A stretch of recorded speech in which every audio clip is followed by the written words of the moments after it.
Improve the quality and productivity of your garden with a little proper harvesting. Hi, I'm Melinda Myers. It's easy and it's simple, and it's a great way to get the most out of every effort you make in your garden. Let's start with a favorite, tomatoes. Tomatoes are wonderful. Nothing beats the flavor from fresh from the vine in the garden. In fact, I can't wait for the first one to ripen in summer. I eat it right in the garden. You want to wait till the fruit's fully colored and then wait 5 more days if you can.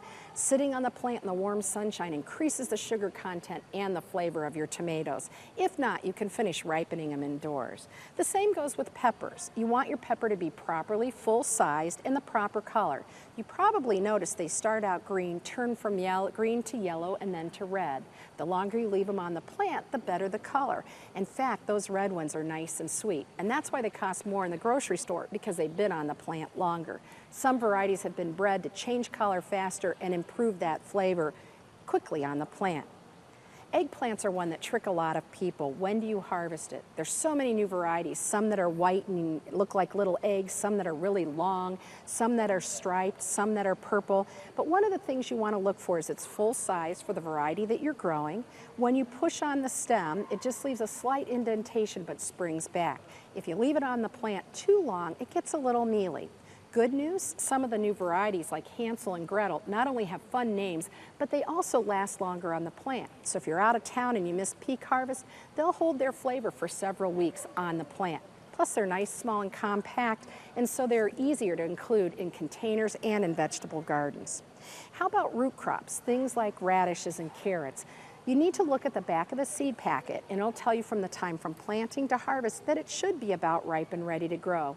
I find I have to pull 1 or 2 to make sure they're full size and ready to eat. If your radishes are a little bitter or too hot for you to enjoy, you might want to try growing them as an early crop during cool temperatures in spring or fall for a little bit better, milder flavor. And what about potatoes and onions? The tops tell the story about these underground growers. Potatoes are ready to harvest when they're full size. Again, check the variety from planting to harvest. If the tops start browning and dying back, it's time to dig them up carefully. I don't know about you, but I speared a few potatoes in my time. So lifting them out and harvesting them when they're full size. If you like that fresh, new potatoes, you can get them when they're small. The flavor's good, and you won't have quite the volume, but you'll have a nice sweet flavor to enjoy.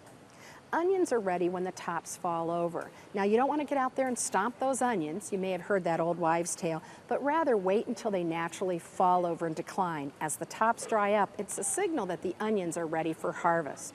If they form a flower stem, remove that flower stem as soon as it appears, and again, wait for the leaves to yellow and drop over, and they're ready. Lettuce and your other leafy crops are a little bit different. We want to harvest them when the outside leaves are about 4 to 6 inches tall. That's a great way to encourage new leaves to form, so you increase the productivity. And how about that baseball bat zucchini that we all talk about? That's really not a good thing.